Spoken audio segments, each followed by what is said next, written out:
You don't know what God is making while you're aching. You don't know what God is making while you're aching. You don't know what God is making while you're crying. You don't know what God is making while you're lonely. You don't know what God is making while you're suffering. But I declare unto you, he is making something. You may feel dislocated. You may feel dislodged. You can't always see what the master's doing. Only when we look back, then we see that God had a plan when all we had was pain. You know, the funniest thing to me is that poor people think that rich people don't get crushed. They think that if they had money, they'd have everything. But crushing is the one thing in the world that you can count on to be totally unbiased. It is not one bit prejudice. If you're white, you get crushed. If you're black, you get crushed. If you're young, you get crushed. If you're old, you get crushed. If you're female, you get crushed. If you're male, you get crushed. If you make a lot of money, you get crushed. If you can't find a job, you get crushing. Is not prejudice. It comes to every person's life. We all experience seasons of death and desperation. Dreams dashed. Relationships crumble. Businesses fall. And it seems like you're going to die. Whether that business is a big corporate office, bringing in billions of dollars, reporting to its shareholders, or whether it's a mom and pop shop, a dry cleaning service, or a cupcake shop, you go through changes. It is the crushing that gives you wisdom. You cannot buy wisdom in a store. You cannot get it in a jar. It is the crushing that gives you wisdom. It is Nelson Mandela, wrongfully in prison, shut up in a prison in the middle of an island for years, never knowing that while he was an inmate, having food shoved to him like a dog to eat off the ground, that he would be the president of South Africa. And if he had not endured the prison, he wouldn't make the presidency. It is the prison that created the presidency. That is what crushing is. It is the ability to endure the wisdom of the Vintner. For the Vintner knows exactly where to crush you. I know Nelson Mandela would not have picked such an unsavory place to be president. Most presidents don't go to jail to be president. They go to Yale to be president. But not Nelson. Nelson went to jail and he still got there. You must believe that in spite of the suffering, you will still get there. That God has a watch and it never loses time. And he knows exactly when to raise you and exactly when to bring you out. And when the stage is set and the time is right, nobody can hold you down when God gets ready to raise you up. But the problem with the seed is that it can't think. So it doesn't understand the suffering and it doesn't understand the pain and it can't hear me. And sometimes the hardest part about being a preacher is that you want so much for the people to get it. And sometimes the people who need it the most, they really don't really hear you. That you're on course when you're off course. That you're planted when you thought you were buried. That the only way up is to go down. That everything in the kingdom is backwards. That if you exalt yourself, he'll abase you. If you abase yourself, he'll exalt you. Death is necessary to create life. Jesus says, I come that you might have life, and then dies. Because the cost of life was death. Do you understand the words that are coming out of my mouth? That right now, those of you that are watching and those of you that are listening at me may be going through something that seems unbearable and painful and personal and difficult to articulate to anybody else because pain is always personal. How wrong, it's not right. It's not right. It wasn't right for my daughter to be pregnant. I'm a bishop seen all over the country. It's not right for us to have a private moment in a public place. It's not right that my mother, who was the smartest person I have ever seen in my life, would gradually have her mind peeled back like an onion until she couldn't tell a banana from an orange. It's not right. Sometimes it is necessary in order to cultivate in the vineyard. You have to disrupt the soil. You have to turn it over. You have to disrupt everything around it. You have to pull some weeds sometimes. You got to uproot some plants. You have to cause this evil in order to get where you want to go. And it's messy and it's dirty and it's not right, but it's necessary. And we feel pain. And sometimes it's pain we don't even have anybody to talk to about. Private, secret pain, pain locked up behind your lips, pain behind your makeup, pain behind your nice clothes. Sometimes you dress up to hide so nobody can see how deep down inside you're hurting. Intimacy is intimacy, and yet nobody sees into me. And so I paint this face of who you think I am and smile the way you want me to smile, and I perform for you, and that's the only reason I get tired of you. Because I yearn to take the mask off and be who I really am and say I am confused and I am hurting and I am suffering, and this crushing feels like death. The death of my ideas is the birthing place of his purpose. God works in crushing. And it pleased him to bruise him. It pleased God to bruise us, not because he is sadistic, not because we are masochistic. It pleases him to bruise us because he knows that the end result will put us in a state where we can no longer ferment, where we can handle a setback, a disappointment, where we can handle a hurt. See, wine doesn't spoil. It'll last for years and years and years in the dark, in the basement, in the cellar, because it's been through enough crushing to endure time. And you can tell when a person has been crushed because they are survivors. People who have been crushed are survivors. When my church emptied out and we were going through COVID and I had to preach in an empty building by myself, it was no problem because I started preaching in an empty building. And I don't need people in order to do what God called me to do. I don't need applause, I don't need clapping, I don't need shouting, I don't need dancing, I don't need an organ. All I need is what's in me. If God is inside of you, all crushing will do is push him out. And might I add this final remark, if Satan were smart, he would never push. Because if you never pushed me, I wouldn't secrete the glory. If you never pushed me, I would have never found out who I was. If you never pushed me, I would have never found out what I could do. If you never pushed me, I would have never found out what I could be. But the more we are afflicted, the Bible says, the more we grow. So if you feel like you're being afflicted, and if you feel like you're dying, and if you feel like he's pushing on you, hang in there.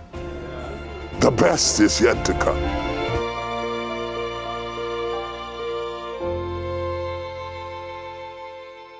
Now unto him that is able to do exceedingly abundantly above all that we may ask or think, according to the power that works in us, simply means that the seed doesn't know what it's becoming.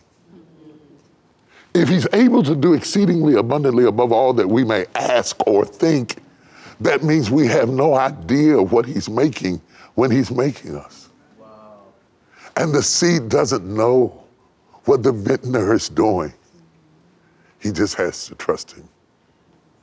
Constricted it to his methods. Imprisoned by his purpose. Locked up in a situation where you just have to trust him. I didn't wake up the person you see today. Not by a long shot. Nowhere close. If you would have met me at 18 and told me that I would end up being this, I would have laughed in your face. If you'd have told me at 16 that I would end up here, all of my neighbors would have laughed in your face. My classmates would have laughed in your face. I was a ratchet little boy. But I didn't know what God was making. I thought I was going to be a musician. I didn't know what God was making. But little by little, step by step, day by day, situation by situation, he was leading me into my purpose and destiny. Not only by the doors that open, but by the doors that close. From humble beginnings. I mean, we were poor. Poor is when you cannot afford the ore. My idea of rich people were people who had grass in their yards. Rich people were people who had air conditioning, and a doorbell meant you were wealthy. Just a doorbell. I couldn't imagine having a doorbell with the chimes that ring and the little things that hung down. It was amazing. I saw them on TV. What I had was a raggedy screen door that was cut down at the bottom and a sunken porch where the concrete had rotted out of the middle of it, and I had to step over to come into the house. And if you didn't fasten the screen door, it'd swing open. And that's where I came from. But I didn't know what God was making. And it was necessary that I come from there because of the heights he would take me to. I would never have to question in myself why I do what I do, because I did it broke. And I did it lonely, and I did it with no money, and I did it with no car, and I did it with my lights off, and I did it in the crushing. So that now, as he begins to bring me into my senior years, I can see God doing things with me that I never imagined possible. That I would be sitting across from Oprah Winfrey on her show was something I never asked for. That I would sit down with the CEO of AT&T, then Randall Stevenson, and have a discussion about equity is something that I couldn't imagine. AT&T? That I would be closing on property right next to Tyler Perry Studios? That it's got grass. I mean, it's got really grass. That I would write books that were translated into multiple languages around the world. Woman That Loose has been translated into 12 different languages. They say it's Japanese, I can't read it, but I trust that that's what it is. It's Mandarin, and in Chinese, I can't read it, but I trust that that's what it is. That would come out of a guy who was just writing short stories in the 8th grade. I can't understand it. You don't know what God is making while you're aching. You don't know what God is making while you're aching. You don't know what God is making while you're crying. You don't know what God is making while you're lonely. You don't know what God is making while you're suffering. But I declare unto you, he is making something. You may feel dislocated. You may feel dislodged. You can't always see what the master is doing. Only when we look back, then we see that God had a plan when all we had was pain. God had a plan. I had no idea that my daughter getting pregnant, I hated it. It hurt. It's not about embarrassment. It wasn't about image. It was my baby girl. It was about her future, about her destiny. And I thought, this is a mistake. This is wrong. This is wrong. This can't happen. This can't happen to us. And now when she stands up in the pulpit and preach, I realize that if she hadn't have gotten pregnant, she wouldn't have been the person that she became, and that going backwards is what drove her forward, and that God was smarter than I was, and he knows exactly what to take to bring you to the place that he can get out of you what he wants out of you, and he doesn't care whether you're embarrassed or not, and he doesn't care whether people talk about you or not. He doesn't care what they think about you. He only cares that he gets out of you what he put inside of you. He will take you from seed to bearing fruit. And you don't get to choose the method he uses. You don't get to pick the tool that he cuts you with. It may have been your first relationship. It may have been a rape. It may have been childhood abuse. But it shaped something in you, as horrific as it was, that made you self-reliant and able to stand.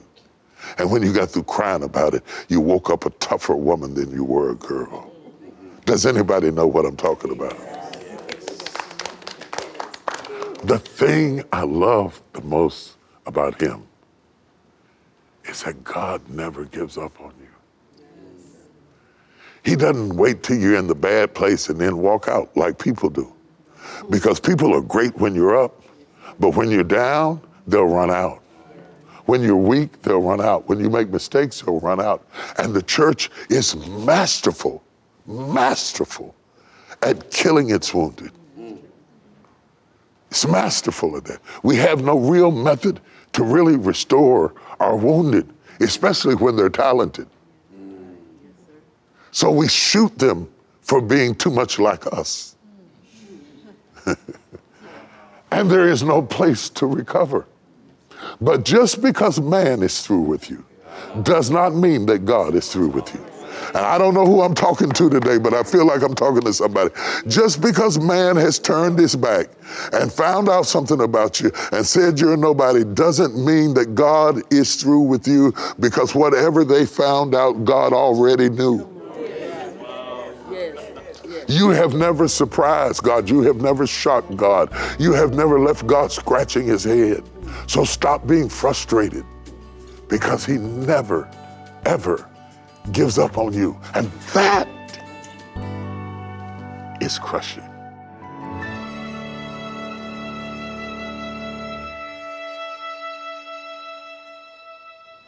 The uniqueness of being a human is the senses that God has equipped us with to be able to be in touch with the world. I know I am alive because I see, I smell, I touch, I feel, my senses. And the very thing that he equipped me with that is unique, that makes me able to survive even in the jungle of life, is also the thing that gives me discomfort when my situation changes.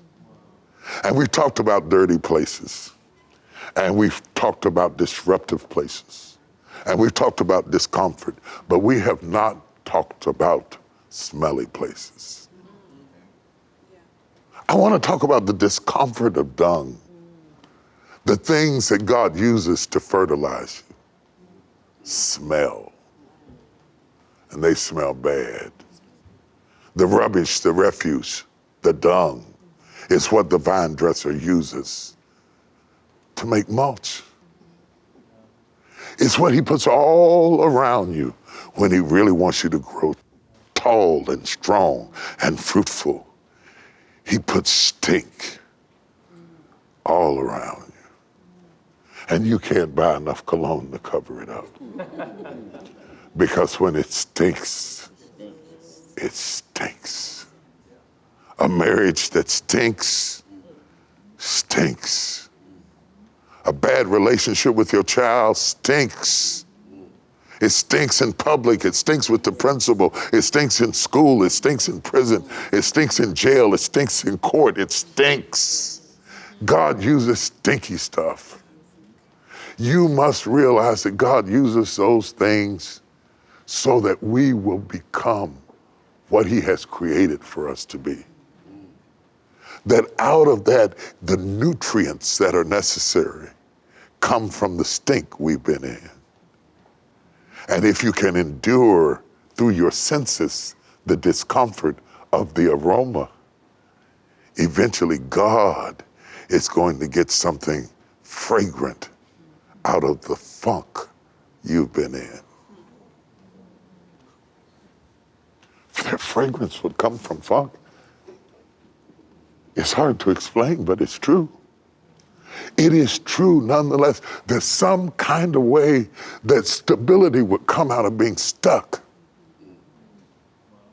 Stuck. Stuck.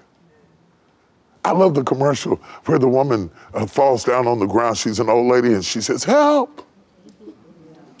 I've fallen and I can't get up."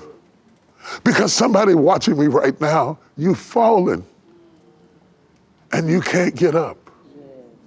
But if you holler help, God will get some glory out of the funk you're in, the pain you're in, the disgrace you're in, the discomfort you're in, the crisis you're in, the turmoil you're in. You will rise again. In the words of Maya Angelou, and still I rise. Look back over your life at how many things tried to crush you, and still I rise.